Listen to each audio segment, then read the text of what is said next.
Hello तो प्यारे बच्चों, कैसे हैं आप सब। उम्मीद करता हूं आप सभी अच्छे होंगे, स्वस्थ होंगे और बढ़िया होंगे। तो स्वागत है आपका आज के अपने चैनल आदित्य इंस्टीट्यूट पर। तो बच्चों देखो, आज की वीडियो के अंदर मैं आपको प्रश्नावली 7.2 का फुल सॉल्यूशन बताने वाला हूं।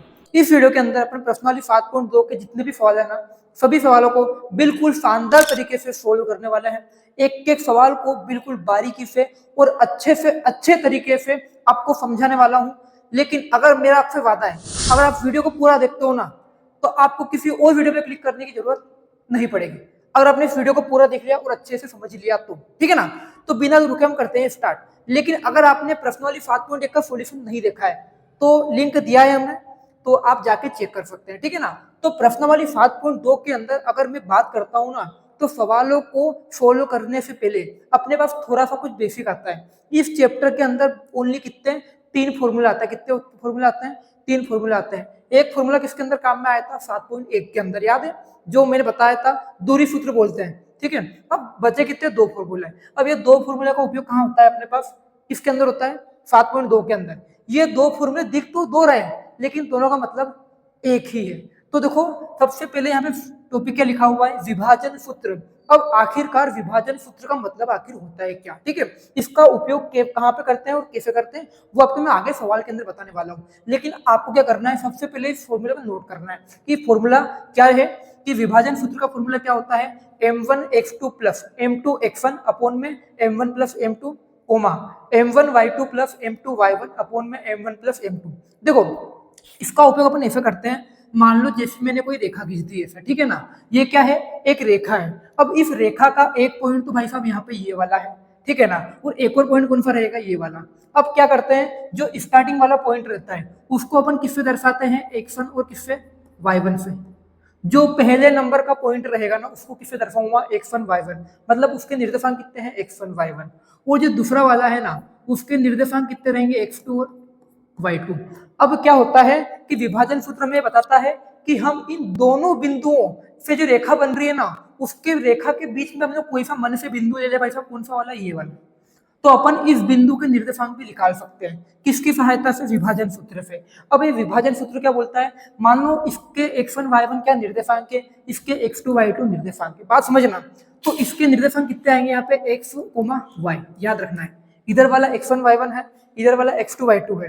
और यहाँ के निर्देशांक कितने आते हैं? x, y। अब इसका x और y के मान निकालने के लिए अपन क्या करते हैं? देखो, यहाँ पे इस फॉर्मूला को उपयोग करते हैं, ठीक है ना। यहाँ पे x1, ये x1 और x2 कौन सा है? ये वाले, ठीक है ना। और y1 और y2 कौन से हैं? y1 ये वाला और y2 ये वाला। और रही बात अपने पास m1 और m2 की, तो यहाँ पे m1 और m2 बेटा क्या होते हैं? जो इनका अनुपात है, जो इनका रेशियो होता है ना, वही होता है। जैसे कि मान लो जो दूरी यहाँ से लेके यहाँ तक का हिस्सा और यहाँ से लेके यहाँ तक का हिस्सा, ये जो बिंदु है मिडल वाला, इसने इस पूरी रेखा को 2 भागों में डिवाइड करा कि नहीं करा?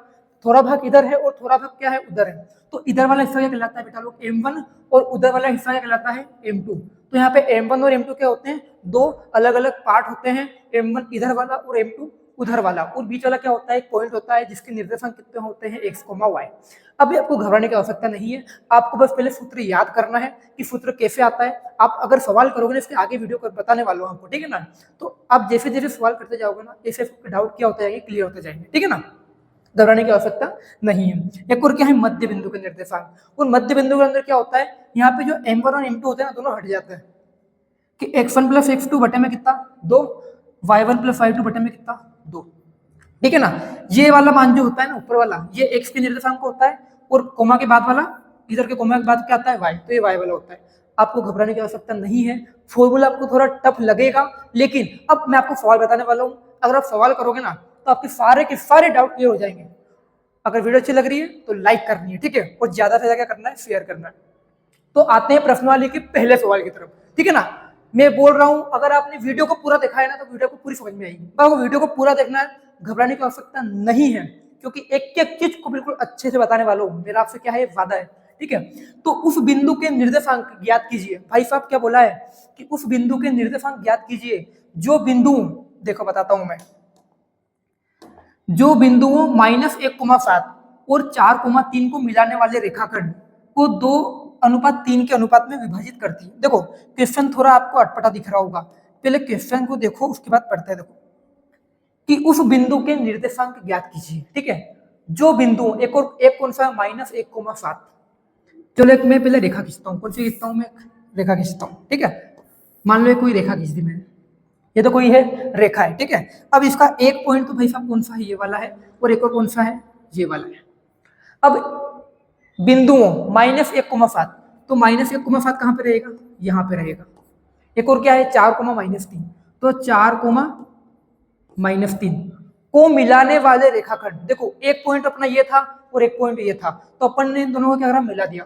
मिलाया मतलब एक रेखा खींच दी मैंने। ठीक है, को मिलाने वाले रेखाखंड को 2:3 के अनुपात में क्या करता है, विभाजित करता है। मतलब यहाँ पे बेटा लोग अपना एक बीच में स्क्वायर आता है, पॉइंट आता है, क्या आता है, एक बिंदु ऐसा है, उसके निर्देशांक मान लेता हूं मैं कितने हैं, एक्स कोमा क्या है बेटा लोग, वाई है। बात समझना, हमें इसका मान दिया है और इस वाले का मान दिया है, हमें इस एक्स और वाई का मान निकालना है। लेकिन ये एक्स वाई जो मान है ना, वो इस पूरी रेखा को दो भागों में क्या करता है, डिवाइड करता है। उसका अनुपात क्या होता है, 2:3। मैंने क्या बताया था, आगे देखो पहले क्या आ रहा है 2, पीछे क्या आ रहा है 3, मतलब यहां से लेके तो यहां तक का हिस्सा कितना रहेगा, 2 रहेगा, और यहां से लेके तो यहां तक का हिस्सा कितना रहेगा, 3 रहेगा। ये क्या है, अनुपात। ठीक है, अब बात समझना कि इस वाले पॉइंट में नाम दे सकता हूं क्या, पी। इस वाले में पॉइंट को नाम दे सकता हूं पी, क्योंकि यहाँ 3 प्रकार के क्या है बेटा लोग, बिंदु में। एक तो इसको नाम देता हूं मैं पी, इसको देते अपन कितना, क्यू, और इस वाले में देता हूं मैं कितना नाम, आर। तो बात समझो, यहाँ पे हमें पी के निर्देशांक दिए हुए हैं, क्यू के भी निर्देशांक दिए हुए हैं, लेकिन इन दोनों के बीच का जो पॉइंट है कौन सा वाला, आर वाला, उसके हमने माने हैं कितना, एक्स और वाई। तो अपन इसका मान निकाल सकते हैं। देखो अब बताना हमको जरा यहाँ पे कि आर के निर्देशांक बताओ कितने हैं, आर के निर्देशांक कितने बेटा लोग, यहाँ पे x, y है, x, y है, हमें x और y के मान निकालने अलग अलग। अब बताओ यहाँ पे m1 और m2 ये अनुपात कितना है, देखो अनुपात कितना है, 2 अनुपात कितना है, 3। मैंने आपको क्या बताया था, अनुपात के अंदर आगे वाला जो रहेगा वो क्या रहेगा, m1, और पीछे वाला कितना रहेगा, m2। मतलब यहाँ पे m1 का मान कितना रहेगा, 2, और m2 का मान कितना रहेगा, 3। बात आई कि नहीं समझ में, बीच वाला पॉइंट है, इधर वाला m1 है, उधर वाला m2 है, बीच में m1 का मान 2 है और m2 का मान 3 है, हमें x और y के मान निकालने हैं। ठीक है, अब लगाएंगे अपन बेटा लोग क्या, विभाजन सूत्र। क्या लगाएंगे, विभाजन सूत्र। अब विभाजन सूत्र मैंने आपको देखो क्या लिखाया था, अभी दिखा है कि x, y किसके बराबर होता है, इसके बराबर होता है। ठीक है ना, क्या लिखेंगे अपन यहाँ पे, x, y बराबर, कोष्टक लगा दो पहले। ठीक है, क्या आएगा यहाँ पे अपना, m1 x2 plus m2 x1 upon में कितना आएगा, m1 प्लस m2। वहां पे थोड़ा मैंने थोड़ा पीछे लिख रखा हुआ था, वही चीज। ठीक है, बात समझना, कोमा क्या आएगा उसके बाद, m1 y2 plus m2 y1 upon में कितना आता है, m1 प्लस m2। अब क्या करें, देखो यहाँ पे मैंने क्या बताया, स्टार्टिंग वाला क्या मानते हैं, x1 y1, तो यहाँ पे x1 y1 कौन रहेगा, x1 -1 रहेगा और y1 7 रहेगा। अगर बात करता हूँ x2 y2 की, तो x2 y2 मतलब x2 कौन रहेगा, 4, और y2 कौन रहेगा, -3 रहेगा। ठीक है, तो और यहाँ पे m1 और m2 क्या रहेंगे, 2 और 3, वो मान रखना है और उत्तर आ जाएगा। ठीक है, x, y बराबर, अब बताओ m1 का मान कितना आया बेटा, 2 दिख रहा है ना, m1 का मान कितना आया था, 2 आया था, तो 2 लिख दो, गुणा में x2 का मान कितना है, देखो चेक करो, x2 कितना है, 4 है, तो कितना लिख दूंगा मैं, 4 लिख दूंगा, प्लस का प्लस लिख दूंगा। अब m2 देखो, m2 का मान कितना है, देखो 3 दिख रहा है, तो 3 लिख दो, गुणा में फिर क्या है x1, तो x1 का मान देखो कितना है, -1, तो -1। उसके बाद अपोन में क्या आता है, m1 प्लस m2, तो m1 का मान कितना है, 2, तो 2, और m2 का मान कितना है, 3, तो 2 + 3 लिख दिया, क्योंकि m1 और m2 क्या कर रहे हैं, जुड़ रहे हैं। फिर लगाओ क्या, कोमा। ठीक है ना, अब फिर से m1 कितना है, देखो चेक करो, 2 ही तो दिख रहा है, तो 2 लिख दो। y2 कितना है, देखो यहाँ पे -3 बेटा, कितना है, तो -3। उसके बाद प्लस का प्लस, और m2 का मान कितना है, 3 है, गुणा में। अब y1 का मान कितना है, देखो यहाँ पे 7 है, कितना आ जाएगा, 7, अपोन में कितना आएगा, m1 + m2। यहाँ पे m1 + m2 वही रहेगा, कैसा, 2 + 3। ठीक है ना, अब जोड़ दो इसको, देखो 2 चौक कितना होता है, 8, 3 का गुणा 1 से करो कितना आएगा, 3 आएगा, 3 एकम कितना होता है, 3। लेकिन 3 प्लस का है भाई साहब, और 1 का है माइनस का, प्लस का गुणा माइनस का करता हूँ, क्या आता है, माइनस आता है, तो 8 - 3 हो जाएगा, बटे में कितना है, 2 और 3 कितने होते हैं, 5। ठीक है, अब लगाओ कोमा। अब 2 3 कितना हो जाएगा फिर से 6, तो माइनस का 6 आएगा क्योंकि 3 माइनस का है, 2 का है, प्लस का है, ठीक है ना। प्लस माइनस गुणा करने पे माइनस बनता है, ठीक है। अब 7 से कितना होता है 21, तो दोनों प्लस के तो प्लस का 21 बटे में देखो 2 और 3 कितना होता है फिर से 5 बटे में कितना जाएगा 5। इसको अपन आगे सोल्व करते हैं उस तरफ x, y। अब देखो इधर कि x, y is equal to, देखो इधर कितना आया 8 के अंदर से 3 गए भाई सब, कितने बचेंगे 5 बचेंगे, तो कितना जाएगा 5 बटे में कितना 5, कोमा 21 के अंदर से 6 घटाओ कितने आएंगे 15 आएंगे ना, 15 बटे में कितना जाएगा 5। अब 5 से तो भाई साहब 5 कट गया, कितना बचा 1, 5 से 5 एक बार ही आएगा, कोमा 5 दिया 15, कितने बचे 3। इधर क्या चल रहा है अपना x, y। अब इधर कोमा से पहले क्या है x, इधर कोमा से पहले क्या है a1, मतलब x की वैल्यू कितनी रहेगी 1 रहेगी, और y का मतलब क्या है 3, कोमा के बाद वाला y है तो कोमा के बाद उधर क्या आ रहा है 3, तो y का मान 3 और x का मान कितना 1, मतलब यहाँ पे जो x, y है ना उनके निर्देशांक कितने हैं यहाँ पे 1, 3। बात आई कि नहीं आई समझ में आपको, एक और बार देख लो अगर नहीं आया है तो। क्या होता है कि दो बिंदु दिए हुए रहते हैं, हमें बीच वाले बिंदु के निर्देशांक निकालने होते हैं, जिसके निर्देशांक निकालने होते हैं हम उसे x और y मानते हैं, ठीक है। और इधर वाला हिस्सा m1 होता है, उधर वाला हिस्सा m2 होता है, और फिर जिसका मान निकालते हैं उसे x और y रखते हैं। वो जो दिए होते हैं वो x1 y1 होते हैं और x2 y2 होते हैं।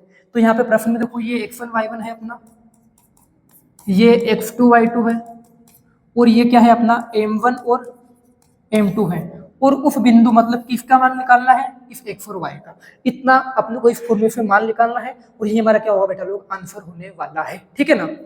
तो अब बारी आती है बच्चों क्वेश्चन नंबर 3 की। देखो क्वेश्चन नंबर 3 क्या लिखा हुआ है यहाँ पे कि बिंदुओं 4, -1, ठीक है ना, और -2, -3 को जोड़ने वाले रेखाखंड। तो अपन काम करते हैं इसका रेखाखंड खींचते हैं पहले। अब रेखा कैसी रहती है बेटा लोग, ऐसी रहती है, देखो ये क्या है अपनी एक रेखा है, ठीक है ना, रेखा वो वाली रेखा नहीं बोल रहा हूं मैं, क्या है रेखा, क्या है रेखा। अब रेखा जो है उसका बिंदु कौन सा है, एक तो ये बिंदु है, एक और कौन सा है ये, इन दोनों बिंदुओं से क्या बनती है एक रेखाखंड बनता है, ठीक है ना। अब ये वाला बिंदु कौन सा रहेगा अपने पास 4, -1, उधर वाला क्या है -2, -3। ये दो बिंदु खींचते मैंने कि इन दोनों से मुझे क्या बनती है एक रेखाखंड प्राप्त होता है, को समत्रिभाजित करने वाले बिंदुओं के निर्देशांक ज्ञात करने हैं। अब सम मतलब क्या होता है बेटा लोग, नाम का मतलब समझते हैं कि समत्रिभाजित का मतलब क्या है। देखो सम मतलब क्या होता है समान, और त्रि मतलब क्या होता है 3, और भाजित मतलब क्या होता है बांटना। तो समान 3 भागों में क्या करना है बांटना है। जैसे कि मान लो अगर यहां से लेके यहां तक की दूरी कितनी बेटा लोग 30 है, कितनी है, कितनी है मान लो 30 है, तो ऐसे में इसको कितने भागों में डिवाइड करूं, ऐसे कितने 3 भागों में डिवाइड करूं कि तीनों में क्या क्या आ जाए बराबर आ जाए। मतलब मैं 10-10 में डिवाइड कर सकता हूँ इसको, क्या यहाँ से लेके यहाँ तक 10, यहाँ से लेके यहाँ तक 10, यहाँ से लेके यहाँ तक 10, तो टोटल कितना हो जाएगा फिर से 30 हो जाएगा। बात समझना कि अपने को क्या करना है कि इस रेखा को 3 भागों में डिवाइड करना है। मतलब क्या करेंगे, इसके अंदर मुझे यहाँ पे 2 बिंदु लेने पड़ेंगे। एक बिंदु देखो हम एवरेज मान सकते हैं, एक बिंदु यहाँ पे आ जाएगा, एक और बिंदु कहाँ पे आ जाएगा यहाँ पे। तो देखो एक पॉइंट तो अपना ये वाला आया, एक पॉइंट ये वाला आया, तो 3 हिस्से आए कि नहीं आए, देखो एक हिस्सा तो अपना ये वाला, एक और हिस्सा ये वाला, और एक और हिस्सा ये वाला। मतलब कि यहाँ पे 2 बिंदु लेने पर इस रेखा के बीच में तो कितने भाग प्राप्त होते हैं 3 भाग प्राप्त होते हैं। वो तीनों क्या करते हैं त्रिभाजित करते हैं। मतलब क्या है कि इन तीनों का जो रेशियो है वो क्या है एक जैसा है। मतलब जितना हिस्सा इधर है ना, जितना हिस्सा ये वाला है ना, उतना हिस्सा कौन सा है ये वाला, उतना ही खंड कौन सा है ये वाला।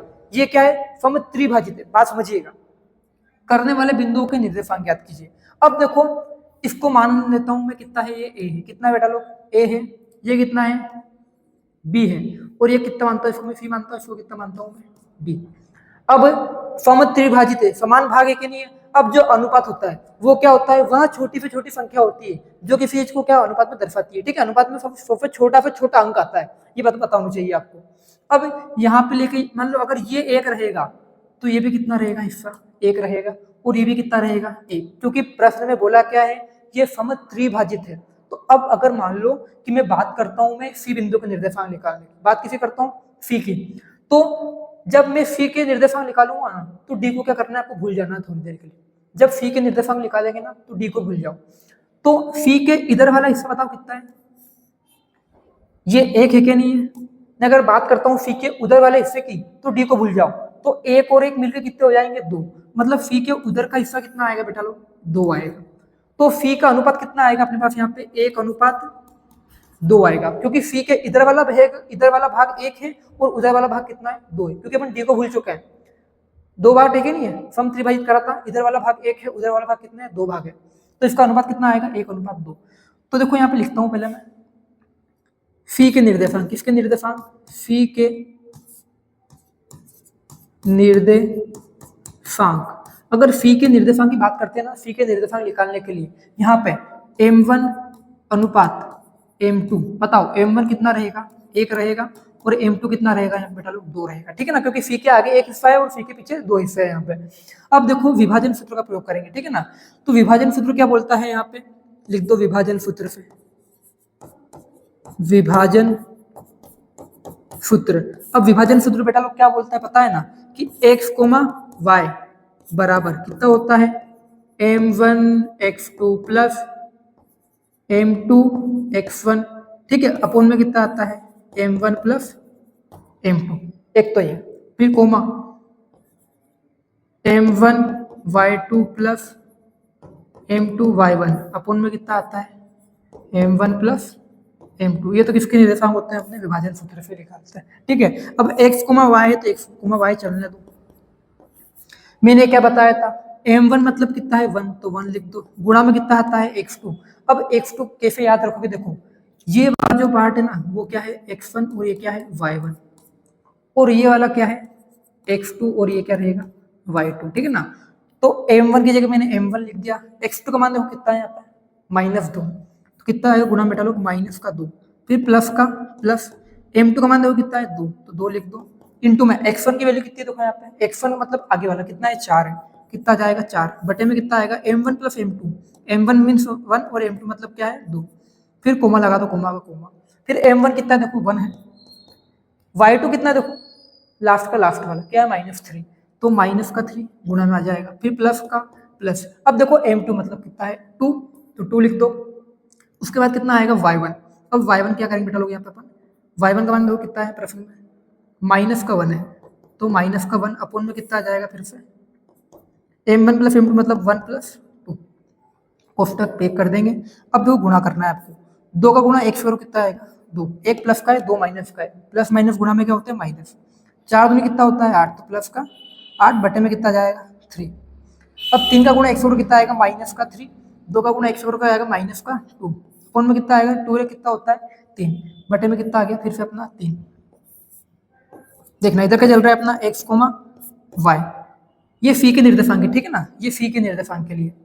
अब देखो x, y, 8 के अंदर से 2 गए, कितने बचेंगे 6, तो 6 बटे में कितना जाएगा अपने पास यहाँ पे 3, कोमा -3 और -2 कितना होता है -5, अपन में कितना जाएगा 3। अब 3 दूना कितना होता है 6, तो 2 कोमा कितना आएगा -5 बटे में 3, तो x, y मतलब यहाँ पे जो सी पॉइंट है उसके निर्देशांक कितने आए x, y, x का मान 2 और y का मान कितना है -5/3, ये किसके निर्देशांक है, c के निर्देशांक है, ठीक है ना। अगर अब बात करते हैं अपन d के निर्देशांक, क्योंकि मुझे d के निर्देशांक भी निकालने पड़ेंगे यहाँ पे, पहले आपको उसको नोट करना है, ठीक है ना। कुछ भी नहीं करा अपन ने, सी के आगे एक हिस्सा था, सी के पीछे 2 हिस्से थे, तो अनुपात 1:2 आया, और स्टार्टिंग वाला x1 y1 होता है और पीछे वाला x2 y2 होता है, वो वैल्यू पुट करी और आंसर अपने सामने है, ठीक है ना। अब बात करते हैं अपन क्वेश्चन नंबर इसका सेकंड की। एक काम करता है, चलो तुमने थोड़ा शॉर्ट कर देता है, ठीक है ना, मिटा देता है इसको थोड़ी देर में। देखिएगा इसको अपन थोड़ा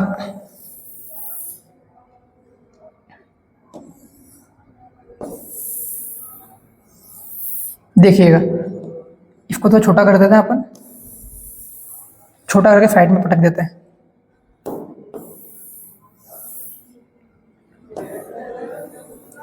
अब देखना आप इधर कि अब बारी किसकी आएगी बेटा लोग ने, इसके डी की, डी के लिए, ठीक है ना। अब डी के लिए जैसा निकालेंगे अपन यहाँ पे,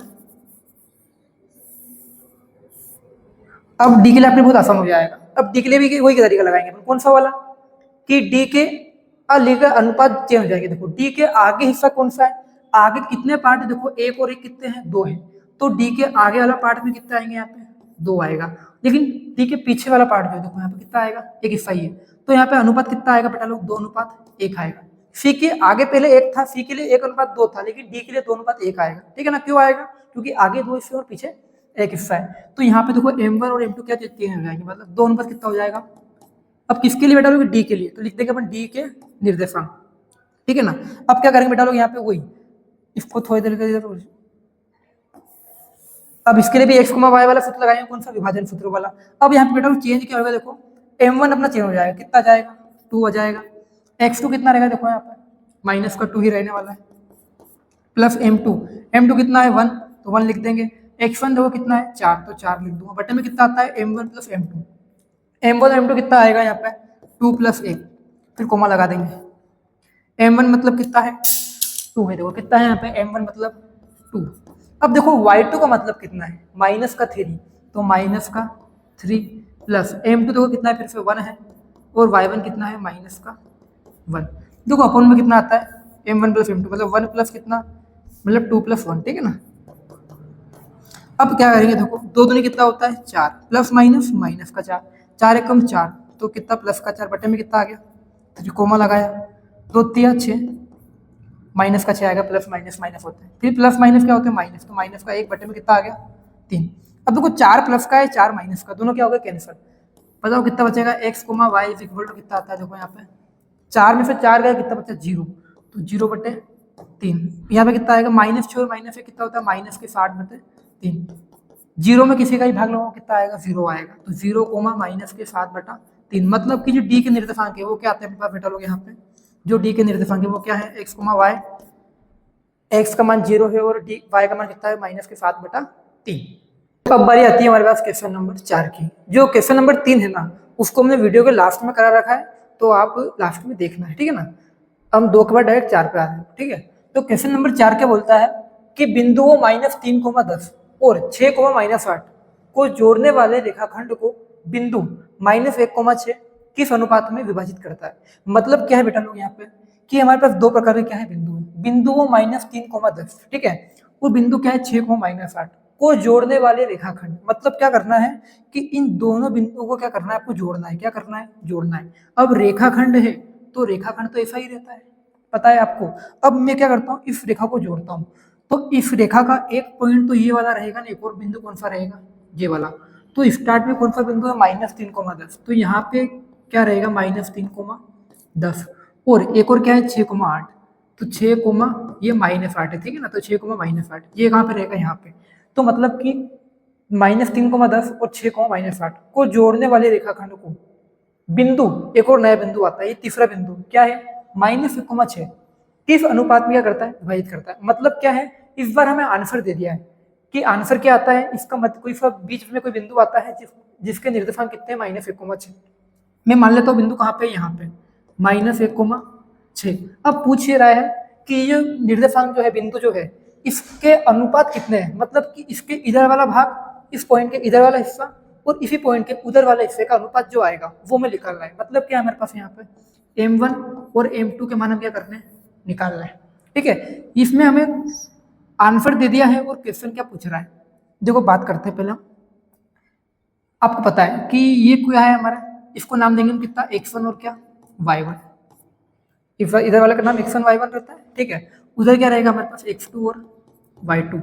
और जो इन दोनों पॉइंट के बीच वाला पॉइंट होता है उसे हम नाम क्या देते हैं, x, y। मतलब यहाँ पे ये -1, 6 किसका काम करेंगे, x और y का काम करने वाले।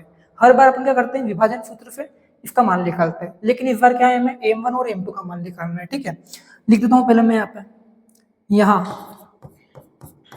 M1 अनुपात M2 क्या करना है, हमें ज्ञात करना है, ठीक है। M1 और M2 में का मान हमें पता होना चाहिए। अब देखो ज्ञात करते हैं अपन, मान कैसे निकालेंगे।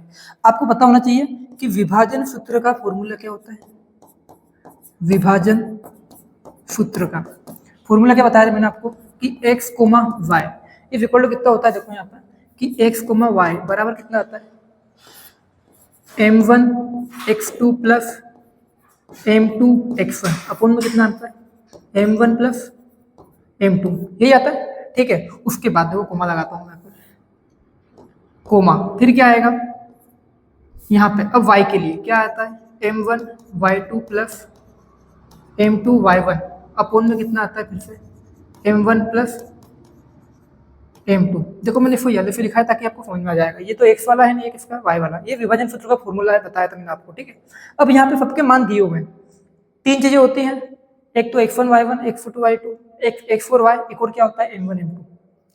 अब यहाँ पे पाओ x4 y का मतलब क्या है, x का मतलब क्या है -1, तो लिख दूंगा कितना -1, y का मतलब कितना है 6, ठीक है, बराबर। अब देखो कितना है m1, m1 का मान हमें निकालना है, तो m1 को m1 लिख दो। x2 का मान कितना है, देखो यहाँ पे 6, तो 6 लिख देंगे, फिर प्लस का प्लस, फिर m2 का मान कितना है m2, तो m2 लिख दो। m2 का मान निकालना है, x1 का मान देखो कितना है -3, तो -3 लिख दो। अपन में कितना आएगा m1 प्लस m2, तो m1 प्लस m2। अब कोमा, अब देखो अब क्या करेंगे अपन, इसका मान लिखेंगे। तो आपको ऐसा काम करना नहीं, बात समझिएगा कि ये जो आगे वाला होता है ये क्या होता है x, मतलब इधर के आगे वाला और बराबर के इधर के आगे वाला, इधर क्या आ रहा है x, मतलब x का मान कौन सा रहता है, x का मान इस वाले को आगे वाले को सोल्व करने पे आता है, और y का मान कब आता है, जब मैं पीछे वाले को सोल्व करता हूँ, ठीक है। मतलब जो ये -1 है ना, वो क्या है, x का मान है। तो -1 किसके बराबर रहेगा, इसके बराबर रहेगा कि नहीं रहेगा। तो क्या मैं यहाँ पे डायरेक्ट लिख सकता हूँ बेटा, क्या इसको आगे वाले को लिखो ही मत, ऐसा क्या ऐसा रहने दो, किसी भी एक को फॉलो कर लो, अपने m1 और m2 को मान निकल जाएंगे। मतलब क्या है, आगे वाला क्या है -1, इधर आगे क्या है, ये आया, तो इसके बराबर में ये लिख दो m1 -1 किसके बराबर आएगा, m1 into 6 plus m2 into -3 अपन में कितना आएगा m1 प्लस m2। अब क्या करेंगे, देखो -1 के बटे में कुछ नहीं, मतलब क्या है 1 है, बराबर 6 का गुणा m1 से करूंगा कितना आएगा 6m1। अगर मैं 3 का गुणा m2 से करता हूँ कितना आएगा 3m2।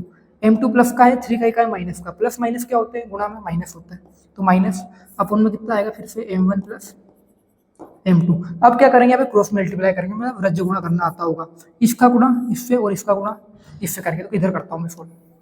बात समझना कि हमने ओनली एक को सोल्व कर रहे हैं, क्योंकि एक को सोल्व करने पे उत्तर वही आएगा और दूसरे को सोल्व करने पे उत्तर भी क्या आएगा, वही आने वाला है।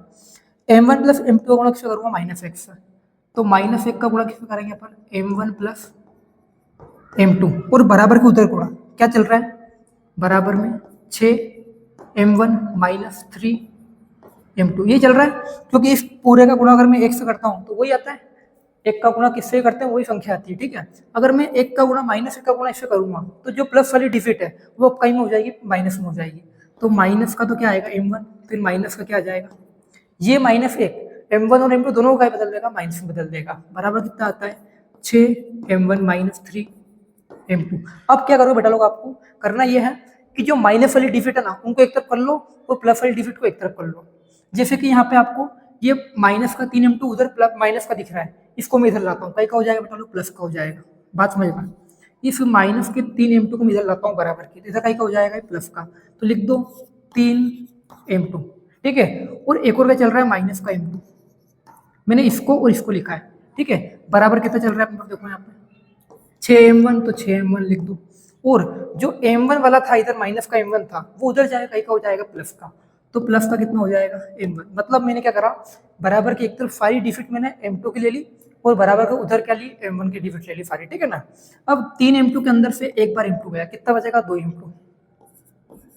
यहाँ पे 3m2 है, यहाँ पे एक बार m2 है, 3 के अंदर से एक ज्यादा कितना बचता है 2, तो 2 बार m2 बच गया। यहाँ पे 6m1 और एक और m1, तो 6 और कितना होता है 7, तो कितना आएगा 7m1। अब बात समझना कि एक तरफ क्या करो आप m1 और देखो m2 इधर कहीं में है गुणा में, तो उधर कहीं में चल जाएगा भाग में। उधर पहले से क्या चल रहा है अपना m1 चल रहा है, तो भाग में कितना आ गया m2 आ गया, ठीक है। और 7 कहीं में था इधर गुणा में, इधर कहीं में आ जाएगा भाग में। तो मतलब क्या है बेटा लोग, यहाँ पे m1 की फिर में कितना दिख रहा है 2, और यहाँ पे m2 की फिर में कितना दिख रहा है 7।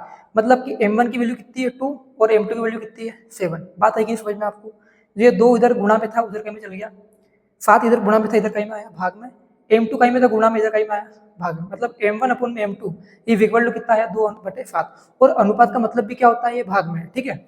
तो मतलब क्या आया m1 अनुपात m2 बराबर 2/7, m1 बटे m2 बराबर 2/7, तो m1 अनुपात m2 बराबर 2/7। ये अपना क्या है यहाँ पे आंसर, कि मतलब क्या है बेटा लोग यहाँ पे, इस अनुपात में, मतलब अनुपात कितना निकल के आता है हमारे पास यहाँ पे 2/7। अब बारी आती है क्वेश्चन नंबर 5वें की। देखो क्वेश्चन नंबर 5 क्या है कि वह अनुपात ज्ञात कीजिए जिसमें बिंदु ए, देखो बताता हूं मैं। एक तो देखो ये लाइन खींच दी मैंने, इस पे एक तो भाई साहब ए यहाँ पे है, एक और क्या है बी है। ए के निर्देशांक क्या है 1,-5 और बी के कितने हैं -4,5 को मिलाने वाला रेखाखंड, को मिलाने वाला रेखाखंड एक शख्स से विभाजित करता है। मतलब कि ऐसा बिंदु निकालना है जो इस रेखाखंड को कहाँ पे विभाजित करता है, एक शख्स पे। मतलब इसका एक पॉइंट है, इन दोनों के बीच में एक और क्या है पॉइंट है जो इसको क्या करता है विभाजित करता है। देखो विभाजित करा क्या नहीं करा, अगर ये बिंदु नया बिंदु आएगा तो इस पूरी रेखा को उसने दो भागों में डिवाइड करा नहीं करा, एक तो इधर वाला भाग और एक और इधर वाला भाग। लेकिन वो कौन से अक्ष पे करता है, एक अक्ष पे। और आपको पता होना चाहिए कि अगर कोई बिंदु एक्स अक्ष के ऊपर है मतलब क्या है, उसका ओनली एक्स का मान होगा, वाई का मान का नहीं होगा। अगर एक्स अक्ष के ऊपर है तो वाई का मान कितना रहेगा 0, और वाई के ऊपर है तो एक्स का मान कितना रहेगा 0। लेकिन क्वेश्चन में क्या बोला है यहाँ पे एक्स अक्ष के ऊपर है तो यहाँ वाई का मान कितना रहेगा बेटा लोग, 0 रहेगा। क्योंकि किसी बिंदु को निर्देशांक कितने होते हैं याद है, एक्स कोमा वाई के रूप में होते हैं। और ये एक्स के ऊपर है मतलब एक्स की कुछ ना कुछ तो वैल्यू होगी, लेकिन वाई की कितनी होगी 0, क्योंकि है किसके ऊपर, ओनली एक्स के ऊपर है। तो निर्देशांक किसके रूप में आएंगे, एक्स कोमा 0 के रूप में, ठीक है ना। अब बोला क्या है, इस विभाजन बिंदु के निर्देशांक भी ज्ञात कीजिए। पहले अपने क्या करना है, अपने को अनुपात निकालना है कि जो x, 0 जो है ना इसको किस अनुपात में क्या करता है, डिवाइड करता है। इसको देखो आगे वाला क्या रहेगा अपने पास, फिर से x1 और क्या y1, ये क्या रहेगा अपने पास x2 और क्या y2। इतना करने के बाद अब देखो बीच में क्या रहते हैं अपने x और y रहते हैं। यहाँ x का मान तो x ही रहेगा, लेकिन y का मान कितना रहेगा 0, क्योंकि ओनली किसके ऊपर है, x के ऊपर है। अब लिखता हूँ फिर से क्या, विभाजन सूत्र, विभाजन सूत्र। पता है विभाजन सूत्र क्या बोलता है कि x, y is equal to कितना होता है m1 x2 plus m2 x1 upon में m1 प्लस m2, ठीक है। फिर क्या आता है कोमा, तो कोमा लगा दो। फिर m1 y2 plus m2 y1 upon में कितना आएगा m1 प्लस m2। इतना करने के बाद बात समझना, अब यहाँ x का मान कितना है, x की जगह x ही आएगा तो x लिख दो, लेकिन y की जगह कितना आएगा 0, तो कितना लिख दूंगा मैं 0 बराबर। अब मुझे यहाँ पे m1 और m2 का मान निकालना है, क्योंकि बोला है क्वेश्चन में क्या है, वहाँ अनुपात ज्ञात कर रहे हैं। मतलब क्या करना है हमें यहाँ पे m1 अनुपात m2 जो है वो डिफाइन करना है, मतलब ज्ञात करना है, ठीक है। अब m1 की वैल्यू निकालनी तो m1 को m1 लिख दो, और x2 की वैल्यू कितनी देखो यहाँ पे -4 है तो -4, फिर प्लस m2 गुणा में x1 कितना है 1 तो 1 लिख दो, ठीक है। अपॉन में कितना आएगा फिर से m1 प्लस m2, फिर प्लस का या कोमा का कोमा लगा दो, फिर m1 का m1, y2 की वैल्यू कितनी देखो यहाँ पे 5 है तो 5 लिख देंगे यहाँ पे, ठीक है। प्लस m2 y1 की वैल्यू कितनी देखो यहाँ पे -5 है, -5 लिख दो। अपॉन में कितना आएगा m1 प्लस m2, ठीक है। अब बताओ ये x वाला जो है इधर x पहले आ रहा है और इधर पहले क्या आ रहा है ये वाला, मतलब ये x किसके बराबर रहेगा, इसके बराबर रहेगा। इधर बाद में क्या आ रहा है y और इधर बाद में क्या आ रहा है ये, मतलब ये 0 किसके बराबर रहेगा, ये रहेगा। तो अपन क्या करेंगे, इस 0 वाले को लेंगे इस बार, क्यों, क्योंकि 0 लेने में क्या रहेगी, आसानी रहेगी। बात समझना, ये इधर का बाद वाला उधर के बाद वाले क्या रहेगा, बराबर रहेगा। तो क्या मैं इसे लिख सकता हूँ कि ये 0 किसके बराबर है, यहाँ पे m1 गुणा में, ये बीच में गुणा है, ठीक है ना, m1 गुणा में कितना है 5 प्लस m2 गुणा में कितना है -5, बटे में कितना आएगा m1 प्लस m2। बात समझिएगा। अब यहाँ पे क्या करेंगे 0, इसके बटे में कुछ नहीं मतलब क्या है 1, जिसके बटे में कुछ नहीं होता मतलब क्या होता है 1। अब क्रॉस मल्टीप्लाई करेंगे भाई साहब, तो इस m1 प्लस m2 का गुणा किससे होएगा 0 से। अब किसी का भी गुणा 0 से करते हैं तो क्या बनता है 0, मतलब ये m1 और m2 अगर उधर जाएंगे गुणा में तो क्या बन जाएंगे, फिर से 0 बन जाएंगे, क्योंकि गुणा किससे होएगा, इसका क्रॉस मल्टीप्लाई में 0 से होएगा तो पूरा 0 बन जाएगा। 5 का गुणा m1 से कितना आएगा 5m1, 5 का गुणा m2 से कितना आएगा 5m2, लेकिन यहाँ m2 प्लस का है, 5 का है माइनस का, प्लस माइनस क्या होता है माइनस। मतलब बेटा लोग क्या है यहाँ पे कि 0 is equal to 5m1 minus 5m2। इस 5m2 को इधर फेंक दो, कहीं का हो जाएगा प्लस का, तो 5m2 बराबर कितना आया 5m1, ठीक है। अब देखो क्या आएगा यहाँ पे, एक तरफ 5 लेने दो, इस 5 को इधर ले आओ भाग में, इधर भाग में आ गया, उधर क्या चल रहा है m1 चल रहा है, चलने दो। इधर m2 था, इधर कहीं में आ जाएगा भाग में। मैंने m1 m2 को सारे को एक तरफ कर लिया और 5 को एक तरफ कर लिया। 5 से 5 घटा कितना 1/1 बराबर कितना आया m1 बटे m2। मतलब क्या आया कि m1 और m2 का अनुपात कितना है, 1:1। मतलब कि m1 अनुपात m2 कितना आएगा, 1:1। मतलब क्या है कि m1 की वैल्यू भी कितनी है 1 और m2 की वैल्यू भी कितनी है 1। मतलब क्या है कि इस पॉइंट पे जितना हिस्सा इधर है उतना हिस्सा किधर है, इधर है। अब बोला क्या है कि इस विभाजन बिंदु के निर्देशांक भी ज्ञात कीजिए। इस विभाजन बिंदु के करने में वो निर्देशांक भी ज्ञात करने हैं। तो पहले क्या करना है आपको, यह नोट करना है। इसके बाद इतना नोट करने के बाद देखो अब क्या करोगे बेटा लोग, इसको मिटा दूं क्या मैं, इसको मिटा सकता हूँ क्या मैं, मिटा देते हो, ठीक है। अब जो क्या करोगे आप, मैं इसको मिटा रहा हूँ, नोट कर लेना फटाफट आप, ठीक है। मिटा रहा हूँ मैं इसको। अब देखो यहाँ पे क्या करेंगे अपन, m1 और m2 का अनुपात कितना आया, 1:1। मतलब कि यहाँ पे क्या आएगा कि m1 की वैल्यू भी कितनी है 1 और m2 की वैल्यू भी कितनी है 1। तो जब अपना सवाल अपन ने सोल्व कर रहे थे वहां पे अपन अब m1 और m2 का मान रख सकते हैं, ठीक है। तो यहाँ x का मान तो x है, लेकिन y ये ओनली x के ऊपर है, तो y का मान कितना आएगा, 0 आएगा। देखना x, 0 बराबर m1 की वैल्यू कितनी रखूंगा मैं 1, तो 1 रख दो, गुणा में कितना है -4 प्लस m2 की वैल्यू भी कितनी रखूंगा, तो मैं 1 ही रखूंगा क्योंकि m2 भी कितना है 1, गुणा में कितना है 1 बटे में m1 प्लस m2 मतलब 1 प्लस 1। अब देखो यहाँ पे आपको क्या है कि बाद वाला सोल्व करने की कोई आवश्यकता नहीं है, आपको इस वाले को सोल्व करने की आवश्यकता नहीं है। क्यों नहीं है, तो बात समझना, क्योंकि ये कौन सा है, पीछे वाला है, वो इधर पीछे वाला क्या है 0। मतलब आप इसको सोल्व करो तब भी कितना आएगा, 0 ही आएगा। खुद सोचो ना यार, यहाँ पे m1 की वैल्यू में 5 रखूंगा तो 5 एकम कितना हो जाएगा 5, यहाँ पे m2 का मान भी कितना रखूंगा 5, तो 5 एकम कितना हो जाएगा 5, आगे वाला प्लस का 5 पीछे वाला माइनस का 5, 5 से 5 गया कितना बचेगा 0। मतलब इसका मान सोल्व करने पर कितना आएगा, 0 ही आएगा। और बोला भी क्या है, ओनली किसके ऊपर है, एक्स अक्ष के ऊपर है, मतलब y का मान कितना आएगा 0। मतलब सोल्व करो कि मत करो, तो आप डायरेक्ट लिख सकते हो कितना है बता लो यहाँ पे 0, क्योंकि हमें दे रखा है कितना आता है 0, मतलब हमें ओनली x का मान निकालना है। तो x, 0 इज इक्वल टू देखो 4 एकम 4 तो माइनस का 4, 1 एकम 1 तो प्लस का 1 बटे में कितना आएगा 2, 1 और 1 2 होता है, कोमा 0 लिख दो। अब देखो आंसर क्या आएगा अपने पास यहाँ पे कि x, 0 की वैल्यू कितनी आएगी, 1 में से 4 गए, 4 बड़ा है ना, बड़ी संख्या के अगर आगे माइनस है तो उत्तर में आता है माइनस में, तो माइनस का 3/2 कोमा कितना आएगा 0। मतलब क्या आया कि हमारे इस बिंदु के निर्देशांक कितने हैं, माइनस के 3/2 कोमा 0। मतलब x का मान कितना है यहाँ पे माइनस का 3/2 और y का मान निकालने की आवश्यकता ही नहीं है। क्यों, क्योंकि y का मान पहले से बोला था कि y कौन सा x पे है, तो y का मान कितना रहेगा 0 रहने वाला है।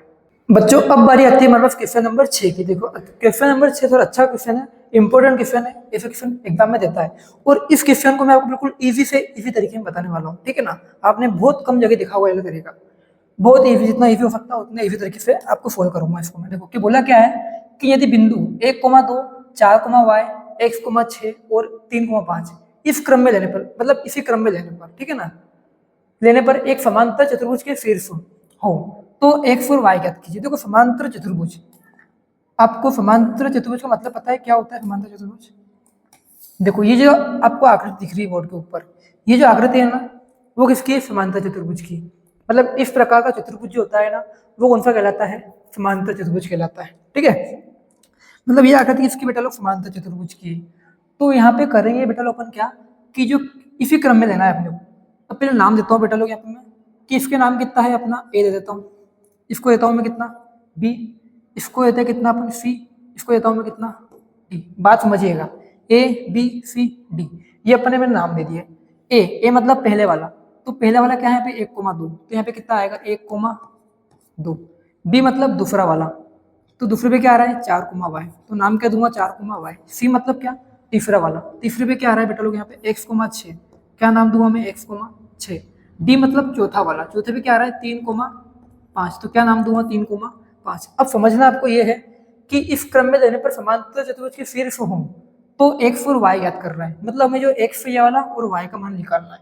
तो ऐसा क्या करेगी x और y का मान निकल जाए, बिल्कुल सिंपल तरीके बताने वाला हूँ इसको, ठीक है। देखिए क्वेश्चन क्या बोल रहा है कि ये समांतर चतुर्भुज के शीर्ष है और x और y का मान निकालना है। तो आपको एक चीज पता होनी चाहिए कि समांतर चतुर्भुज जो होता है, जो समांतर चतुर्भुज होता है उसकी एक क्या होती है, परिभाषा होती है कि उसके जो विकर्ण होते हैं ना, उसके जो विकर्ण होते हैं ना एक दूसरे को क्या करते हैं, समद्विभाजित करते हैं। मतलब क्या बोलना चाह रहा हूँ मैं आपको कि जो विकर्ण होता है, देखो विकर्ण ऐसा ही होता है, यहाँ से लेके यहाँ तक की दूरी और यहाँ से लेके यहाँ तक की दूरी, ये दो विकर्ण है, ठीक है, एक दूसरे को क्या करते हैं, समद्विभाजित करते हैं। मतलब क्या है कि इसके इधर भाग जितना रहेगा उतना ही भाग किधर रहेगा, इधर रहेगा। और इस रेखा के, इस पूरी बड़ी रेखा के जितना हिस्सा इधर है उतना हिस्सा किधर रहेगा, इधर रहेगा। मतलब क्या है, ये वाला पॉइंट जो है ये क्या है, मध्य बिंदु है। इस वाली रेखा का भी, इस छोटे वाले विकर्ण का भी क्या है, ये वाला पॉइंट मध्य बिंदु है। और इस बड़े वाले विकर्ण का भी क्या बेटा लोग, क्या है, मध्य बिंदु। क्यों? क्योंकि इसके जितना हिस्सा इधर है उतना ही हिस्सा किधर है, इधर है। और दो ही तरफ अगर बराबर हिस्से होते हैं तो कौन सा बिंदु कहलाता है, मध्य बिंदु कहलाता है। तो इसका नाम क्या देंगे अपन, मध्य बिंदु। तो ये पॉइंट जो है ये अपना विकर्ण कौन सा, बी डी, छोटा वाला, बी से लेके डी तक, इसका भी क्या है, मध्य बिंदु है। और विकर्ण ए से लेके सी तक, इसका भी बेटा लोग क्या है, मध्य बिंदु है। ठीक है, बात समझना। यहां एसी तथा, एक तो कौन सा, ए से लेके सी तक मतलब बड़ा विकर्ण, ठीक है, एसी तथा एक और कौन सा, बी से लेके डी तक छोटा वाला विकर्ण, एसी तथा बीडी का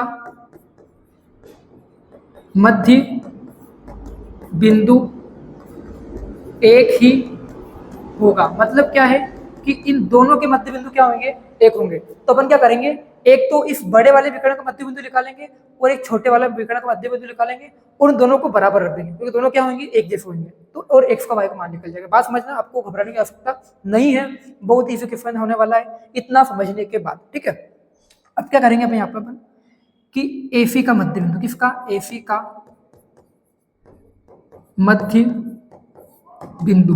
बताओ मध्य बिंदु के निर्देशांक कितने होते हैं, एक्स को वाई के रूप में होते हैं। ठीक है, अब क्या होगा, आपका कंफ्यूजन आएगा कि साहब क्वेश्चन में पहले से भी एक्स वाई थे, अपन ने और एक्स वाई ले ली। तो एक काम करो कि इसके अंदर अपन क्या करते हैं, जो फॉर्मूला एक्स वाई होता है ना, इसको कैपिटल ले लेते हैं कि कैपिटल एक्स कोमा वाई, ये होता है फॉर्मूला। क्या लूँगा मैं, x1, फॉर्मूला क्या बोलता है, एक्स कोमा वाई बराबर x1 प्लस x2 अपोन में कितना आता है 2, कोमा y1 प्लस y2 बटे में कितना आता है 2, ये होता है फॉर्मूला। तो अब करेंगे क्या, देखो एसी के लिए निकाल रहा हूँ, तो ए वाला जो है वो क्या बन जाएगा अपने पास, x1 और क्या y1, और सी वाला जो है वो क्या बन जाएगा, x2 और क्या y2, ये बनता है। हमें एसी को गिनना है, बाकी सबको भूल जाना है। तो इधर वाला पॉइंट x1 y1, इधर वाला क्या x2 y2, इस वाले बिंदु को निर्देशांक निकालने के लिए, इसके निर्देशांक क्या है अपने पास, x कोमा y। तो क्या आएगा बेटा लोग यहाँ पे, x1 मतलब कितना है 1, तो 1 लिख दो। x2 मतलब कितना है, देखो x है, x2 का मतलब क्या है, x कौन सा, स्मॉल वाला है जो प्रश्न में निकालना है। ठीक है, जो ज्ञात करने का बोला है, x लिख दो यहाँ पे, बटे में कितना आ जाएगा 2। ऐसे ही y1, देखो y1 कितना है, पीछे वाला क्या है 2, तो 2 लिख दो। और यहाँ पे कितना है 6, कितना लिख दो हमें 6, बटे में कितना आ जाएगा 2। इधर क्या चल रहा है अपने पास, देखो यहाँ पे ये कैपिटल x कोमा क्या चल रहा है, कैपिटल y। तो फिर से capital x comma capital y बराबर कितना आएगा, देखो x प्लस 1 कितना होता है, x प्लस 1 ही होता है। अपन जोड़ में आगे पीछे लिख सकते हैं, बटे में कितना है 2, 6 और 2 कितना होता है 8, तो कोमा 8 बटे कितना आ जाएगा 2। मतलब यहाँ पे इस कैपिटल x का मान कितना आया, ये है, और कैपिटल y का मान कितना है, ये। इतना करने के बाद अपना आधा सवाल क्या हो बेटा लोग, खत्म हो गया। अब देखो क्या करेंगे अपन ने एसी का तो निकाल लिया मध्य बिंदु, अब बारी किसकी, बीडी की। हमने इस बड़े वाले विकर्ण का मान तो निकाल लिया एसी का, ठीक है, मध्य बिंदु निकाल लिया। अब छोटे वाले विकर्ण का बिंदु निकालते हैं, लिख दो फिर से यहाँ पे बीडी का मध्य बिंदु। अब क्या लिखूंगा फिर से मैं, देखो एक्स कोमा वाई, कौन से, कैपिटल वाले, ठीक है ना, एक्स कोमा वाई। फॉर्मूला क्या बोलता है, x1 प्लस x2 बटे में 2 कोमा y1 प्लस y2 बटे में कितना आता है 2। अब बात किसी कर रहा हूं मैं, BD की। तो B और D में देखो आप कि B वाला क्या बन जाएगा अपने पास, x1 और y1 बन जाएगा, और D वाला क्या बन जाएगा, x2 और y2। ठीक है, अपन बात AC कर रहे थे तो AC में चेंज हुए थे, AC में ये वाले थे x1 y1, ठीक है, और BD के अंदर x1 y1 ये है और x2 y2 D वाला है। बताओ यहाँ पे फिर से कैपिटल x कोमा y बराबर कितना आएगा, x1 की वैल्यू कितनी है, देखो यहाँ पे आगे वाला कितना है 4, तो 4 लिख दूंगा, प्लस x2 मतलब कितना है, देखो यहाँ पे 3, तो 3 लिख दो, बटे में कितना आएगा 2। फिर कोमा लगाना है, फिर y1 की वैल्यू देखो कितनी यहाँ पे 4 है, y1 की जगह कितना आ रहा है 4 नहीं, y आ रहा है, कितना आ रहा है y, तो y लिख देंगे, ठीक है, प्लस y2 की वैल्यू कितनी देखो यहाँ पे फिर से 5 है, तो 5 लिख दो, बटे में कितना आएगा 2। अब x comma y is equal to 4 और 3 कितने होते हैं 7, तो 7 बटे 2 कोमा y प्लस 5 बटे में कितना आएगा 2। अब देखो मैंने क्या बोला था आपको कि AC और BD दोनों का मध्य बिंदु क्या रहेगा 1, मतलब जो x, y के मान इधर आएंगे वही x, y के मान किधर आएंगे, इधर आएंगे, क्योंकि x, y ही यहाँ पे क्या है, मध्य बिंदु है। ठीक है, तो x, y का मान एक मान इधर लिखना है, इसको नाम देते हैं समीकरण नंबर कितना, एक। और x, y का मान एक और इधर भी आया है, कितना आया है, ये वाला, इसको नाम देते हैं अपन कितना, दो। तो इस तरफ क्या है, x, y, मतलब कि जो इनके मान आ रहे हैं ना वो भी आपस में क्या रहेंगे, बराबर। तो क्या पाया हमने, देखो यहाँ पे इधर आगे वाला मान क्या है, देखो यहाँ पे समीकरण 1 व 2 से इधर आगे वाला मान क्या है, देखो x प्लस 1 बटे में कितना, 2। तो इधर वाला आगे वाला मान क्या है, 7/2। तो ये किसके बराबर आएगा अपना, 7/2 के। ये वाला आगे वाला x होता है तो इसके बराबर ये आ गया। ठीक है, देखो बट्टे का 2 से इधर का बट्टे का 2 क्या हो गया, कट गया, कितना बचा, x प्लस 1 बराबर कितना, 7। तो x बराबर कितना आएगा, 7 माइनस 1, एक उधर गया माइनस को हो गया, तो x की वैल्यू कितनी आएगी यहाँ पे, 6। ठीक है ना। अब बारी करता हूँ मैं, देखो दूसरे वाले की, इधर क्या है बाद में 8/2, काटो मत 8/2 को, इजी। देखो बच्चे करेंगे 2 में 8 का भाग लगाना नहीं, देखो स्मार्ट वर्क करेंगे अपन यहाँ पे। 8,2 इधर बाद वाला उधर के y वाले क्या रहेगा, बराबर रहेगा। तो बराबर कितना आएगा, y प्लस 5 बटे कितना, 2। 2 से क्या हो गया, 2 कट गया, तो 8 बराबर कितना आया, y प्लस 5। तो देखो बेटा क्या करूँगा मैं, 5 इधर प्लस का इधर का हो जाएगा माइनस का, तो 8 माइनस 5 बराबर कितना आ गया, y। 8 में से 5 गए, कितने बचेंगे, 3। मतलब हमारे पास यहाँ पे y का मान कितना है बेटा लोग, यहाँ पे 3, और x का मान कितना आया, 6, और y का मान कितना आया, 3। मतलब आपको प्रश्न में यहाँ पे भी क्या दिख रहा है, x यहाँ पे दिख रहा है ना, मतलब x का मान कितना रहेगा, 6 रहेगा, और y का मान कितना रहेगा, 3। y कहाँ पे दिख रहा है, यहाँ पे, इसका मान कितना रहेगा, 3, लिख दो। अतः x बराबर तो 6 और y वैल्यू कितना आएगा, 3 आएगा। ठीक है ना। तो बच्चों अब बारी आती है हमारे पास क्वेश्चन नंबर 7 की। अच्छा क्वेश्चन है, देखो देखिएगा कि बिंदु A के निर्देशांक ज्ञात कीजिए। बोला क्या है कि बिंदु A के निर्देशांक ज्ञात कीजिए जहां AB एक क्या है, कि वृत्त का व्यास है, वृत्त का व्यास है। आपको वृत्त का मतलब पता होना चाहिए कि जो आकृति बना रहा हूं ना, देखिएगा ये क्या कहलाती है, एक वृत्त कहलाती है। क्या कहलाती है बेटा लोग, इसे क्या बोलते हैं, वृत्त बोलते हैं। और वृत्त का व्यास क्या बोलता है कि बिल्कुल सीधी रेखा जो होती है ना, ये क्या कहलाती है, ये जो लाइन दिख रही है वो तो क्या है, वृत्त का व्यास है। और जो पूरी चूड़ी जैसी डिजाइन दिख रही है आपको गोल गोल, वो क्या है, अपना वृत्त होता है। ठीक है ना। और ए बी जो है ना, क्या है, वृत्त का व्यास है। शुरू कहाँ से होता है, ए से, और खत्म कहाँ पे होता है, बी पे। तो देखो ये रेखा जो है शुरू कहाँ से हो रही है, यहाँ पे, और खत्म कहाँ पे हो रही है, यहाँ पे। मतलब ए वाला पॉइंट कौन सा रहेगा, ये वाला, और बी वाला कौन सा रहेगा, ये वाला। बात आएगी समझ में। ए बी क्या है, वृत्त का व्यास है, वृत्त बना दिया, व्यास बना दिया, इधर ए है, उधर क्या है, बी है। बोला क्या है, जिसका केंद्र कितना है, 2,-3। अब केंद्र मतलब क्या होता है, ए बी का केंद्र, ये व्यास है, और व्यास का केंद्र मतलब क्या होता है, बीचों बीच वाला। केंद्र मतलब क्या होता है, बीचों बीच का सेंटर। देखो ये देखो बीचों बीच में दिख रहा है, केंद्र दिख रहा है, हाँ बीचों बीच है, ठीक है, बीच में दिख रहा है। ठीक है, मतलब क्या है, इसका केंद्र है, क्या है, केंद्र। और केंद्र के निर्देशांक कितने हैं यहाँ पे, 2,-3। मतलब ये बीच वाला पॉइंट जो है ना, इसके निर्देशांक कितने आएंगे, 2,-3 है। तथा बी के निर्देशांक कितने हैं, 1,4। मतलब ये बी वाला जो है ना, इसके निर्देशांक कितने हैं, 1,4। तो मैं बोला क्या है कि ए के निर्देशांक ज्ञात कर रहे हैं, मतलब ए के निर्देशांक क्या करने में ज्ञात कर रहे हैं। ठीक है, अब देखो क्वेश्चन थोड़ा घुमा के दिया है। पिछले वाले क्वेश्चन कैसे थे कि हमें इधर वाला मान देता था, उधर वाला मान देता था, और बीच वाला मान क्या करता था, पूछता था। अपने को क्या करा उसने, बीच वाला मान दे दिया, उधर वाला मान दे दिया, लेकिन जो पहले नंबर का है वो पूछ रहा है। देखो पता होता है कि इस जहां से स्टार्ट होता है उसके निर्देशांक कितने रहते हैं, x1, y1, और जहां पे खत्म होता है वो क्या होता है अपना, x2, y2। और क्वेश्चन ने बोला क्या है, ये जो है वो क्या है, केंद्र है। और केंद्र मतलब क्या होता है, मध्य बिंदु, क्योंकि इसके जितना हिस्सा उधर है उतना हिस्सा किधर है, इधर है। मतलब यहाँ से लेके यहाँ तक का और यहाँ से लेके यहाँ तक का हिस्सा क्या है, बराबर है, क्योंकि यही तो है जो अपनी वृत्त की त्रिज्या है, यही तो कहलाती है। मतलब क्या है यहाँ पे कि इस मिडल वाला पॉइंट जो है ना, ये क्या है, बिल्कुल बीचों बीच है। कहाँ पे है, बीच में। तो मतलब इसको केंद्र बोलो या फिर क्या बोलो, मध्य बिंदु, बात क्या है, एक ही है। तो मध्य बिंदु किससे दर्शाते हैं अपन, x, y से। मतलब ये 2,3 किसका काम करेगा, x, y का। याद है ना, क्वेश्चन में क्या करता है हर बार, x1, y1 देता है, x2, y2 भी देता है, और x और y का मान निकालने के लिए पूछता है। इसमें क्या करा, x और y दे दिया, x2, y2 भी दे दिया, लेकिन इस बार प्रश्न पूछ लिया कि x1, y1 निकालो। निकाल सकते हैं। देखो क्या करेंगे, लिखेंगे पहले हम, क्योंकि मध्य बिंदु के निर्देशांक, मध्य बिंदु के निर्देशांक बताइएगा मध्य बिंदु का निर्देशांक क्या होता है, x, y is equal to कितना होता है, x1 प्लस x2 बटे में कितना 2, फिर कोमा y1 प्लस y2 बटे में कितना आता है 2। ये किसके होते हैं, मध्य बिंदु के निर्देशांक होते हैं। ठीक है, अब यहाँ पे क्वेश्चन दिया है, हमें एक बार आंसर दे दिया और क्वेश्चन पूछ रहा है। सबसे पहले आते हैं x और y के ऊपर। तो x की वैल्यू कितनी है, यहाँ पे देखो 2 दिख रहा है बीच में, तो x का मान कितना आएगा, यहाँ पे 2 आएगा। y मतलब कितना आएगा, -3, तो -3 लिख दो बराबर x1 प्लस x2। x1 की जगह x1 लिख दूंगा क्योंकि हमें x1 का मान तो निकालना है, क्योंकि ये a का निर्देशांक है और हमें यही तो पूछ रहा है। बात करता हूँ x2 की, x2 मतलब कितना है 1, तो कितना लिख दूंगा मैं x2 की जगह 1 बटे में कितना आएगा 2, कोमा y1 की जगह आएगा क्या y1, क्योंकि y1 का मान पूछ रहा है हमें।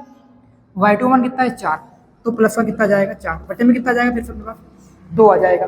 अब क्या करें, देखो यहाँ पे मैंने क्या बताया था, इधर आगे क्या आ रहा है ये और इधर आगे क्या आ रहा है ये, मतलब ये वाला किसके बराबर रहेगा, इसके बराबर रहेगा। तो रख देते देखो यहाँ पे कि ये 2 जो है वो किसके बराबर आएगा, x1 प्लस 1 बटे में कितना आएगा 2। क्रॉस मल्टीप्लाई करेंगे 2 के अपन में कुछ ही, मतलब क्या है, जिसका कुछ नहीं होता क्या होता है, भगवान होता है, मतलब सबका मालिक एक। क्रॉस मल्टीप्लाई करो कितना आएगा, 2 दूनी कितना होएगा 4, 1 का गुणा इससे करा कितना आएगा x1 प्लस 1, ये 1 इधर आएगा, का हो जाएगा माइनस का, तो 4 माइनस 1 बराबर कितना आएगा x1। मतलब यहाँ पे x1 की वैल्यू कितनी आएगी, 4 में से 1 गया कितना बचेगा 3, मतलब कितना आता है x1 का मान 3 आता है। अगर इसे बात करता हूँ पीछे वाले की, पीछे का दिख रहा है y1 प्लस 4 बटे में 2, तो इसको ऐसा लिख दो आप कि ये जो है ये -3 जो है इधर क्या रहा बाद में -3, वो इधर बाद वाले के बराबर रहेगा। तो y1 प्लस 4 बटे में कितना आएगा यहाँ पे 2, क्रॉस मल्टीप्लाई कर दो, 2 3 कितना होता है 6, ये माइनस का तो माइनस लगा दो, बराबर कितना चल रहा है y1 प्लस 4, मैंने 1 से गुणा करा तो वही आएगा, फिर से मुझे y1 का मान निकालना है, 4 इधर आया कहीं का हो जाएगा माइनस का, तो -6 -4 बराबर कितना आएगा y1, माइनस माइनस जुड़ते हैं लेकिन उत्तर कहीं में आता है माइनस में आता है, 4 और 6 कितने होते हैं 10, तो y1 की वैल्यू कितनी आएगी -10। मतलब हमारे पास यहाँ पे x1 y1 जो a था उसके निर्देशांक कितने थे अपने पास, a के निर्देशांक क्या थे x1, y1, तो यहाँ पे a जो x1 का मान कितना है देखो 3, तो 3 लिख दो, y1 कितना है -10, तो -10, मतलब क्या है कि a के निर्देशांक कितने आते हैं हमारे पास यहाँ पे 3, -10। अब बारी आती है हमारे पास क्वेश्चन नंबर 8 की। तो देखो क्वेश्चन नंबर 8 क्या बोलता है कि a और b क्रमशः -2, -2 और 2, -4। देखो क्रमशः का मतलब क्या है कि जो इधर आगे किसका जिक्र हो रहा है a का, और इधर पहले क्या आ रहा है देखो यहाँ पे ये, तो a का मतलब क्या है ये है, और b का मतलब b बाद में आ रहा है और बाद में क्या आ रहा है ये, मतलब a तो मतलब क्या तो ये है और b का मतलब क्या है ये बात आ रहा है। तो बिंदु p के निर्देशांक ज्ञात कर रहे हैं, किसके निर्देशांक निकाल रहे हैं यहाँ पे p के, ताकि AP बराबर कितना है 3/7 AB हो जाए और P रेखाखंड AB पर स्थित है। देखो सबसे पहले बनाते हैं रेखाखंड, जो रेखाखंड है ना वो कौन सा वाला है AB है, तो पहले एक रेखाखंड खींचो आप, कौन सा ये वाला रेखाखंड कौन सा है AB, मतलब शुरुआत कहाँ से होती है A से और खत्म कहाँ पे होता है B पे, मतलब कि तेरे नाम से शुरू तेरे नाम पे खत्म, मतलब A से शुरू और B पे क्या खत्म, क्योंकि बोला है रेखाखंड कौन सा है AB है। ठीक है, अब ये P क्या है यहाँ पे बीच में स्थित है, मैं मान लेता हूँ P कहाँ पे बैठा लूँ, यहाँ पे, कहाँ पे ये क्या कौन सा बिंदु है P वाला है। अब A के निर्देशांक कितने हैं -2, तो लिख दो जरा आप यहाँ पे -2, B के कितना है 2, -4, तो 2, -4। ठीक है ना, मैंने कुछ भी नहीं करा है अभी तक, जो क्वेश्चन ने बोला था वही लिखा है, कुछ भी मन से नहीं लिखा है। अब आता है समझने का काम। देखो प्रश्न में दिया क्या था यहाँ पे, देखो कि AP बराबर 3/7 AB।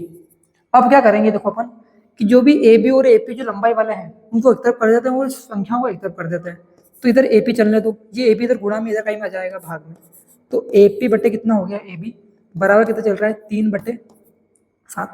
बहुत काम कीजिए समझने की चीज, देखो यहाँ पे मतलब देखो AP की फिर में कितना आ रहा है 3 और AB की फिर में कितना आ रहा है 7, मतलब क्या है कि AB कितना है 7, देखो AB कौन सा है यहाँ से लेके यहाँ तक ये पूरा कितना है 7, क्योंकि AB तो यही है, मतलब AB का मान कितना है 7 है। बात करता हूँ मैं AP की, तो AP कितना है A से लेके P तक कितना है 3, मतलब यहाँ से लेके तो यहाँ तक कितना है 3, पूरा कितना है 7, ये कितना है 3। अब मुझे P के निर्देशांक निकालना है। ठीक है, तो मैं मान लेता हूँ P के निर्देशांक कितने हैं x, y। अब निर्देशांक निकालने के लिए हमें एक तो क्या चाहिए फर्स्ट वाला और एक लास्ट वाला। फर्स्ट वाला क्या होता है, देखो यहाँ पे ये क्या रहेगा अपने पास x1 और क्या रहेगा y1, और ये क्या रहेगा अपने पास x2 और y2। हमारे पास x1 y1 पता है, x2 y2 पता है, हमें x और y लिखा वो भी पता है, लेकिन एक और चीज की जरूरत पड़ती है, किसकी, अनुपातों की। किसकी, अनुपातों की। अनुपात मतलब क्या कि p के इधर वाला हिस्सा और p के उधर वाला हिस्सा। तो देखो p के इधर कितना आता है, 3 आता है कि नहीं आता, देखो a से लेकर p तक कितना है 3, क्योंकि बोला है क्वेश्चन में कि a बराबर कितना है 3 है, मतलब यहाँ से लेकर यहाँ तक कितना आता है 3 आता है। तो क्या मैं इसके उधर वाला हिस्सा भी निकाल सकता हूँ क्या, निकाल सकते हैं, क्योंकि हमें टोटल पता है, टोटल a से लेकर b तक कितना है 7, ये पूरा 7 है और छोटा हिस्सा क्या है 3, तो बचा कितना कितना रहेगा, 7 के अंदर से 3 घटाओ कितना आएगा 4। बात एक ही समझ में आपको, ये पूरा 7 है, इधर वाला 3 है, तो बचा क्या है, 7 के अंदर से 3 गए कितना बचा 4, मतलब उधर वाला कितना रहेगा 4 रहेगा। मतलब हमारे पास अनुपात कितना आता है यहाँ पे m1 अनुपात m2 कितना आएगा, देखो यहाँ पे 3 अनुपात 4, क्योंकि आगे वाला क्या होता है m1, ये क्या होता है m2। अब क्या लिखूंगा, देखो विभाजन सूत्र से हमें निकालने किसके, p के निर्देशांक, तो लिख दो पहले आप यहाँ पे p के निर्देशांक, क्या लिखूंगा विभाजन सूत्र से, किससे, विभाजन सूत्र से। विभाजन सूत्र क्या बोलता है, देखो यहाँ पे x, y is equal to m1 x2 plus m2 x1 upon में m1 प्लस m2 कोमा क्या आता है फिर से m1 y2 plus m2 y1 upon में कितना आता है m1 प्लस m2। ये क्या होता है, फॉर्मूला होता है अपना किसका, विभाजन सूत्र का। मान लगा दो आप यहाँ पे m1 आगे वाला हिस्सा कितना है 3 दिख रहा है, तो 3 लिखा मैंने यहाँ पे, लिख दो कितना 3, गुणा में कितना आता है x2, x2 पीछे वाला कितना है 2, तो 2 लिख दो, प्लस का प्लस m2 पीछे वाला हिस्सा कितना है देखो 4, तो 4 लिख दो, x1 कितना है देखो आगे वाला है -2 है, तो माइनस का 2 लिख देंगे, ठीक है ना। अब ध्यान के रखो, देखो ये a जो है ना ये भी कायम है, देखो माइनस में, a क्या है -2 -2। अब क्या करेंगे 4 दूनी 8 हो जाएगा, ठीक है। बटे में कितना आएगा m1 प्लस m2, तो m1 कितना है 3, m2 कितना है 4। बात करता हूँ इसकी, m1 कितना है 3 है, तो 3 लिख दो, y2 कितना है देखो यहाँ पे -4 प्लस m2 कितना है देखो यहाँ पे m2 4 है, तो 4 लिख देंगे, और y1 कितना है देखो, y1 भी कितना है -2 ही है, देखो यहाँ पे -2 बटे में कितना आएगा m1 प्लस m2, तो 3 प्लस 4, ठीक है ना। 3 दूना कितना होता है 6, 4 दूना कितना होता है 8, तो 8 आएगा, 3 और 4 कितने होते हैं 7। यहाँ 8 माइनस का क्यों है, क्योंकि 4 प्लस का है 2 माइनस का है, प्लस का गुणा माइनस का क्या करते हैं कितना माइनस आता है, कोमा 3 चौक 12 प्लस माइनस माइनस, 4 दूनी 8, तो माइनस का 8 बटे में कितना आ गया 4 दूनी कितना होता है 7। देखिएगा आप ये क्या है x, y, तो x, y किसके निर्देशांक है p के, तो कितना आएगा देखो 6 में से 8 गया कितना बचेगा -2/7। 12 और 8 कितने होते हैं माइनस माइनस प्लस होता है, लेकिन उत्तर माइनस में आता है, कितना हो जाएगा -20 बटे में कितना आएगा 7। इसका क्या होता है बेटा, आंसर होता है, ठीक है। अब बारी आती है बच्चों क्वेश्चन नंबर 9 की। देखो क्वेश्चन नंबर 9 क्या बोलता है हमारे पास कि बिंदुओं a -2,2 और b 2,8 को जोड़ने वाले रेखाखंड AB को 4 बराबर भागों में विभाजित करने वाले बिंदुओं की निर्देशांक ज्ञात कीजिए।